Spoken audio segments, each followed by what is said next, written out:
And joining us now for more on the Israel-Hamas conflict, Ambassador Mark Regev, an advisor to Prime Minister Benjamin Netanyahu.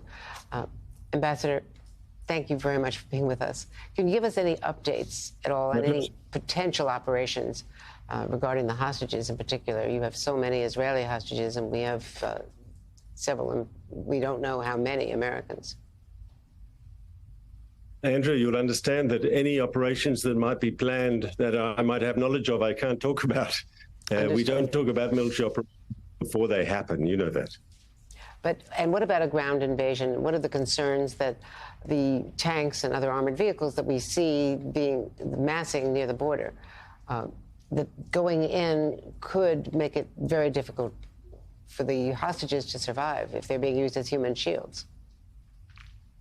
We are aware of the complexity of the situation, and my Prime Minister, Benjamin Netanyahu, said publicly that any terrorist who kills a hostage, who acts in a hostage in a brutal way, we will find them in the end, and we will bring them to justice. They will not get away with this. And they should know, if they are involved in abusing hostages in any way, we will find them, and we will bring them to justice. There was an IDF warning today to people, to residents in northern Israel, of potential incursions in the airspace, clearly from Hezbollah. Have you identified what that may or may not have been, and is there an all clear? At the moment, as far as I'm aware, the situation is still fluid. We have had provocations from the north. We are concerned about the possibility of a two-front war. We know it's a possibility.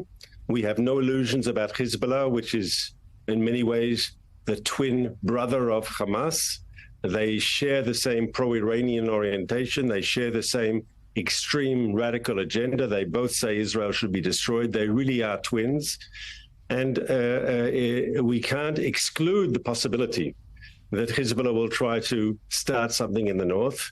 The only thing I can assure you is that this time we won't be taken by surprise. We are ready, we are prepared, and if they do decide to launch hostilities from the north, we believe, not that we want it, but we will be decisive in our victory.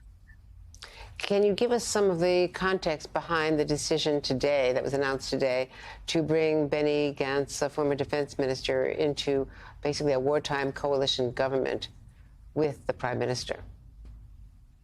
So I saw the two gentlemen meet today, and they reached an agreement. As you know, Benny Gantz has been one of the major leaders of the opposition to this government. But the attack by Hamas, I think, has made Israelis understand that though we can argue politics until the dawn, yes, we're very good at arguing with each other, that this is not a time for division. This is a time for national unity. And I think in many ways it's the public opinion in Israel and the crisis that we're in has gone up to the politicians, and we've now got an expanded government which has brought in one of the major parties of the opposition. There's still a possibility that another opposition party will join. That's the party of Yair Lapid. I hope it happens. And the idea is, if we're facing this crisis, we do so as a united country. Ambassador Regev, Tom Friedman was warning today in the New York Times that Israel should be concerned about what happens after the day after the strikes. What happens if you decapitate Hamas?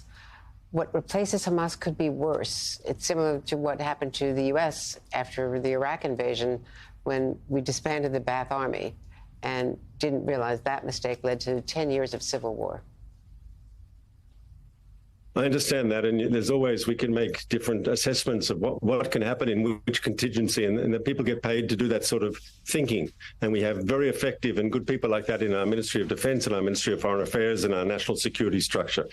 But let's look at the facts.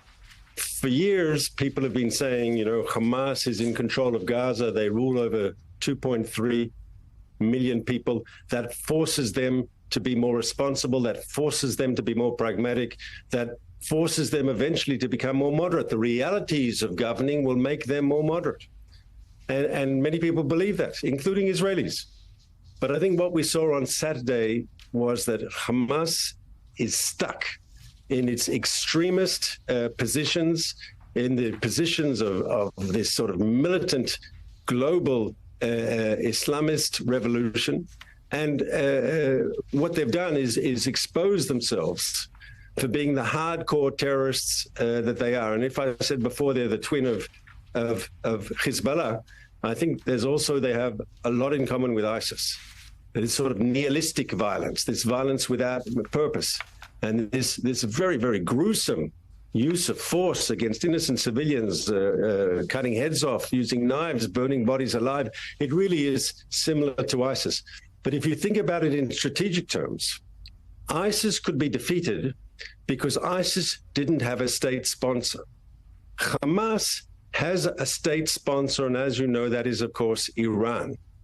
And that makes Hamas more difficult to deal with precisely because they've been funded and armed and trained and given the protection of the Iranian regime.